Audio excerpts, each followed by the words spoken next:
Because of this pandemic, napakaraming tao ang nabore or boring na boring sa kanilang mga buhay dahil nga halos tumigil ang mundo. So maraming tao ang nahilig sa live streaming, game streaming, and podcasting. And parang ganito, YouTube content creation na rin. And ang mga elements na dapat mong i-secure ay ang bilis ng internet, ganda ng video quality, and of course, yung crispiness ng audio quality. So marami sa atin na naghahanap ng magandang audio interface. Naitahi pa no? At dahil dyan, meron akong i-recommend sa inyo na magandang audio interface, podcast, mixer, and kung ano-ano pang live streaming all-in-one board or mixer. This is the Maono AM200, also known as Maonocaster Lite. And we will be talking about this in this video. Pero bago ang lahat, let's roll the intro para mong pro!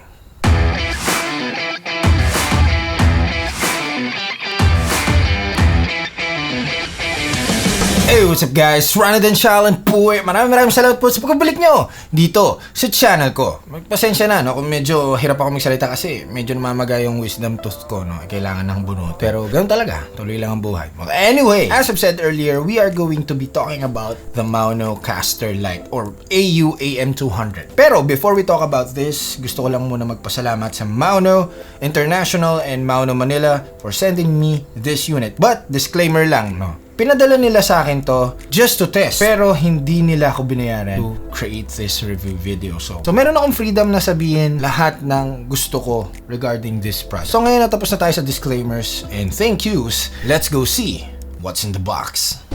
Inside the box, you get the PM360 user manual, the AU AM200 manual, the AU AM200 or the Maonocaster Lite unit itself, a USB-C adapter for your Android phones. They also included a set of earphones, 3.5mm male connector cables, a wind foam, a 3.5mm male to XLR female cable, and the Maono PM360 microphone with a table stand. And that's pretty much it.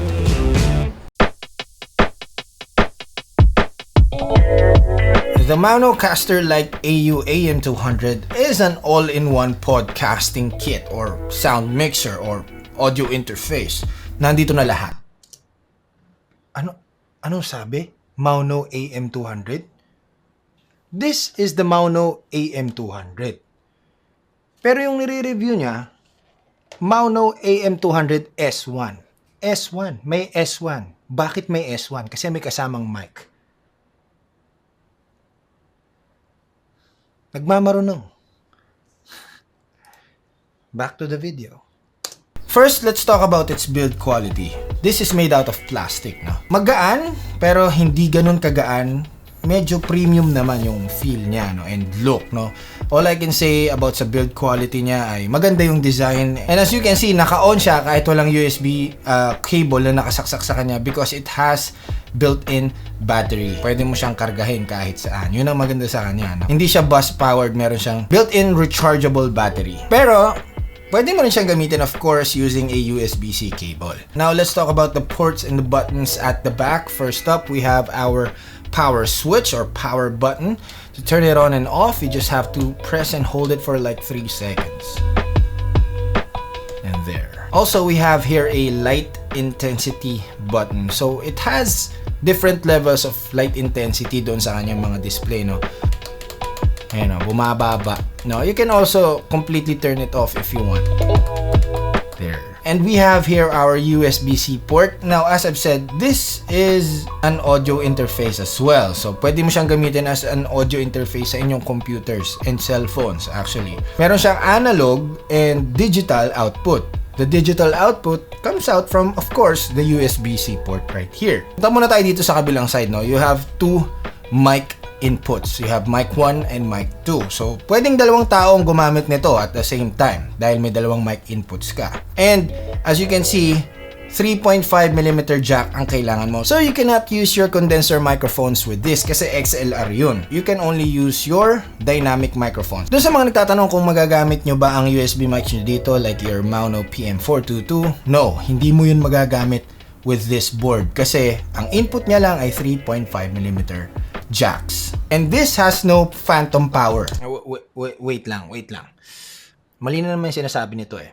If you're planning to use your USB microphone with the Maonocaster Lite, yes, there is a workaround. Pwede mong magamit yan with the Maonocaster Lite. Just as long as merong headphone out yung inyong USB microphone. Just like the Maono PM422. Ito ituturo sa inyo. First, you need to connect your USB microphone to your computer using the USB cable to power the mic. And then, you need a 3.5mm to 3.5mm cable. Yung isang dulo niyan, tutusok mo doon sa headphone output ng USB microphone mo. And the other end, itutusok mo sa mic input ng Maonocaster Lite. So, yeah, posible.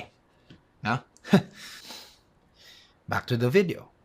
Lipat naman tayo dito. You have your headset out or headphone out. Doesn't matter if you use your earphones or headphones, but right now I'm using the Joeable headphone, the Maono MH601 headphone.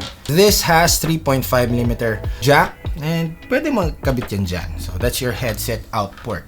On this side naman, you have your music input or your auxiliary in. Pwede mong gamitin dito ang inyong music player, cellphones, or laptops. Pwede rin dyan. I-out nyo dyan yung music. Meron naman tayo ditong output. This is different from the headset output. Dito mo ikakabit yung camera mo or yung laptop mo kung hindi ka gagamit ng USB-C or yung recorder mo, pwede rin dyan. You have Pod 1, Pod 2, and Pod 3 outputs. You can record using these outputs papunta sa inyong cellphones, okay? If naka-iPhone ka, hindi mo magagamit to without the 3.5mm to lightning port, no? Kasi yun naman si Apple. But if you have Android phones that has 3.5mm inputs, you can use this and record your streams or podcast using these outputs. Okay? Yun po ang use nila. I tried using the headphones with these. Iba ang bigay nitong mga to. These are not intended to be headphone outputs. Huwag nyong isipin na pwede kayo makinig using headsets dito. Pang cellphone lang siya. So those are the ports, no? Ins and outs, I/O ports. Okay, so bago natin pag-usapan yung mga elemento or elements na nasa ibabaw, ikabit muna natin siya sa ating laptop and para marinig nyo, no? I-test na natin siya. This is connected to my camera right here and I'll be putting that sa output, and this one is the microphone input. There you go. Ito naman ang input ng headphone. There. Wear that. And let me fire up my audio recorder dito sa aking laptop. Okay, let's talk about the knobs. Okay? So, first we have here on the left side, we have the mic gain. Ito yung gain ng microphone nyo. Let me put it down.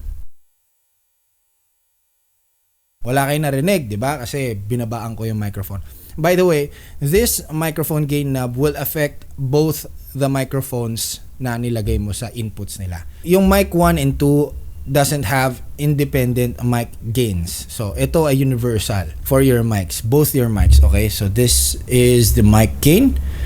Let me put that to the max. And as you can see here, meron tayong display dito, no, na nagpipik na yon. Make sure lang na hindi siya nagpipik like that. Yan. Okay? So, again, this is the mic input. Lipat naman tayo dito sa knobs na to, sa mga knobs na to. Etong tatlong to, low, mid, high, will adjust your EQ, no, dun sa inyong microphone. As we all know, the low adjusts the bass. Okay, let me put that. Ayan, medyo ma-bass na siya, di ba? Tapos, ito namang mid ay yung nasal properties, no? That's what I call it, sorry. And this one naman, yung high knob is the treble. Okay? Ayan. Binabaan ko yung treble. So, wala siyang nipis. Okay? Ito naman yung recording gain. Okay? Pag hininaan ko to, the recording using the USB-C ay mahina. Okay? Yan yung mag-a-adjust nun. Tinasan ko to. Yan. Pag tinasan ko yan, yan yung gain niya. Okay? So, this will affect this, the USB out. And yung mga recording dito sa likod, pod 1, 2, 3 outputs, papunta sa inyong mga cellphones. As I've said, you can record sa inyong 3 phones and sa inyong digital audio workstation sa inyong laptop simultaneously. So that's 4 outputs. And you also have this output here, which is recording straight to my camera right there, and you have your headphone out. So marami siyang outports, marami siyang outputs. Okay, we are done with these knobs. Dito naman tayo sa big knob na to. This will control the music. Okay, magpe-play ako ng music dito. Okay, so this knob will control the music.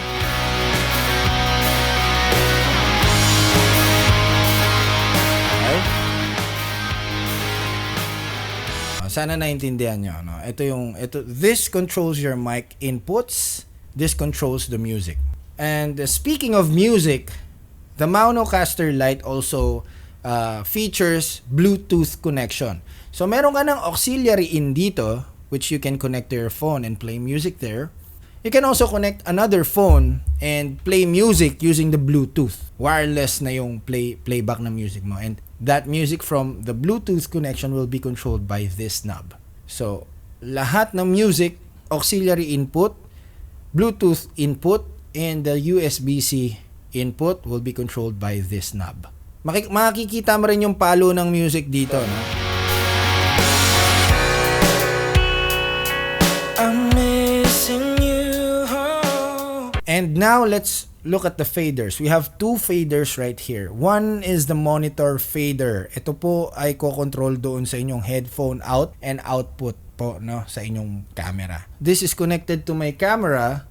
Maapektuhan niya yung level sa aking camera recording kapag inangat ko at binaba ko to. Same thing goes to my headphones, but not the recording levels doon sa aking digital audio workstation. Okay? And sa aking mga outputs dito. And the other fader naman ay yung echo. Ito. Yan. O yan, di ba? Parang nasa concert lang, no? Siyempre, as you control the fader, nag-a-adjust yung ating echo. So, for now, let's not use that kasi hindi naman tayo kumakanta. But, let's turn that down. Tapos na tayo sa faders, lipat naman tayo sa buttons. Dito muna tayo sa buttons dito, no? Dito sa side na to. We have EQ presets here. This is the effect button. Right now, pop. As I push that button, narinig nyo siguro, sabi niya pop. Sa camera, this output port will also record the operator controls or operator voice of this board. MC, original, pro, pop. Yung nagsasalitang yun, mare-record using this, the output port, which right now connected sa aking camera. And also, I heard it, that speaking voice, original, pro, pop. Mare-record yan dito sa dalawang to. Okay? But it won't be recorded on the Type-C and the output ports right here, the pod outputs. So, don't worry about that. So, if you're recording your voice, you don't want that voice to be heard in your recording, huwag kayong kakabit dito. Dito lang, sa Type-C and dito sa output ports, dito sa tatlong to. Again, this is the effect button. Right now, it's color green. But this is the EQ templates or EQ presets. Right now we are in pop. MC. MC mode. Medyo may konting lawak. Original. Original. Ito yung walang effect. Okay. Pro. Pro. Medyo binalansin niya yung mga properties nito. Pero I don't hear much of a difference. No, honestly. Lipat naman tayo dito sa pitch button. Right now, walang naka-apply na pitch correction sa aking boses. Let me press this. Female. And ngayon, medyo nagbago ang boses ko, no? Nagbago ang boses ko. So, this is the female pitch effect, no? Lipat naman tayo sa isa pa. Male. Male ba? Ang ganda, di ba? Ang ganda ng aking boses, lalaki. Ano? Okay. Next pitch. Baby. Baby. Ha? Gustong-gusto niyo to no? Cocomelon. Alam niyo na yan. Robot. This is the robot voice. Autobots transform. Hail Megatron. To turn this thing off, kailangan nating pindutin yung effect. Button. Ayan, wala na. And doon tayo sa original effect. No? Dilipat naman tayo dito sa music only. And let's play music.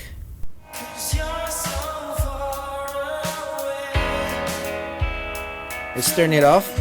Music only off.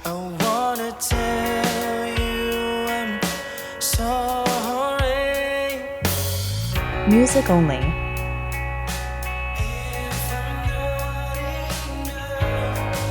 So, siguro na-gets nyo yung music only, no?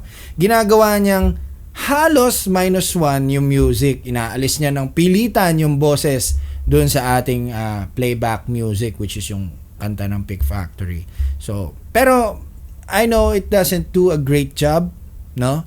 Pagdating doon, but somehow removed the voice. Lalong-lalo na kung wala kang -1, you can use this button para mabawasan yung boses doon sa inyong music. So that's the music only button. The Maonocaster Lite also features a denoiser. So this is the Maonocaster Lite without the denoising feature. Let me turn this thing on.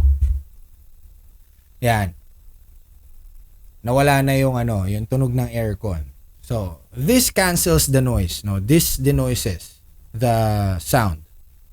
So, finifilter niya yung outside noise or yung hisses or yung hums. Okay, let me do a noise floor face.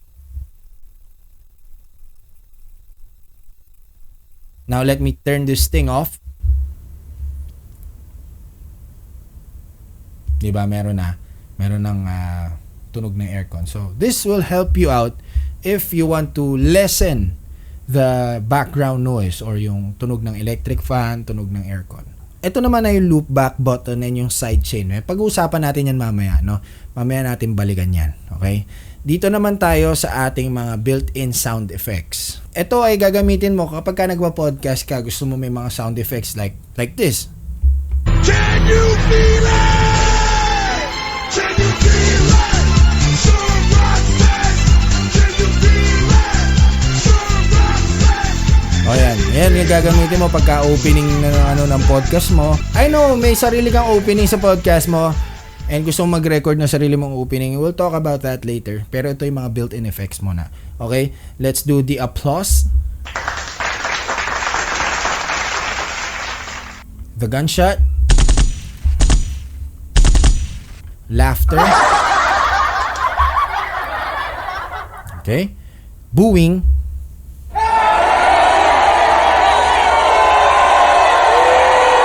Awkward.